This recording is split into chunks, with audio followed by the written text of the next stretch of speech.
Hyvää päivää uutisista. Tänään tutkimme Pokemon Gota. Pokemon Go on valloittanut Suomen ja muut maat. Nyt menemme haastattelijoidemme luokse. Olen Ratsilassa ja täällä on ilmeisesti Pokemon-pelaajia. Hei, taisi haastella. Oot sä haastella? Mitä se pojat pelaa? Pokemon Go. Miten sitä Pokemon Gota pelaat? Kävellään, katsotaan puhelinta ja napataan Pokemoneja. Miten niitä napaa? Heittää sormella pallo. Osuuko se pallo aina siihen Pokemon? Riippuu pelaajasta. No, osuutko sinä aina? Näin, koska mä oon aika huono.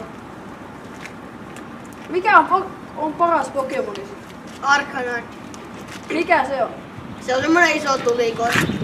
Mikä Pokemoni usein saa? Eevin. Mikä se on? Se on semmonen vaaleanruskeke. Mikä siinä Pokemon Gossa on idea? No siinä vallataan Pokemon-saleja ja kerätään kiloksia ja Pokestoppeja ja Pokemon sitä vahvempi ja isompi CP. Mikä on CP? No se on Pokemonin voima. Mikä on paras CP? 2008. Kiitos haastattelusta. Kiitos.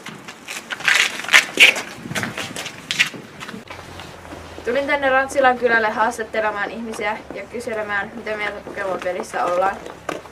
Päivää, saisinko haastatella teitä? Kyllä se sopii. Tiedättekö mitään Pokemon Gosta? En tiedä muuta kuin siinä kävellään ja katsotaan puhelimia. Mitä mieltä olette Pokemon Gosta? Ihan turhan päivästä. Tunnetteko jonkun, joka pelaa Pokemon-peliä? Kyllä se pikku Matti on siitä höpötti. Kuka tämä Matti on? Se on meidän lapsenlapsi, 8-vuotias. Pelaako hän kavereiden kanssa? Ei hän pelaa, hänellä ei ole kavereita. Minua pelottaa, että pikku Matista tulee riippuva. Miksi se pelottaa? Se pelaa niin paljon joka päivä aamusta iltaan. Kiitos teille haastattelusta. Siirrytään takaisin studioon. Hyvää päivän jatkoa.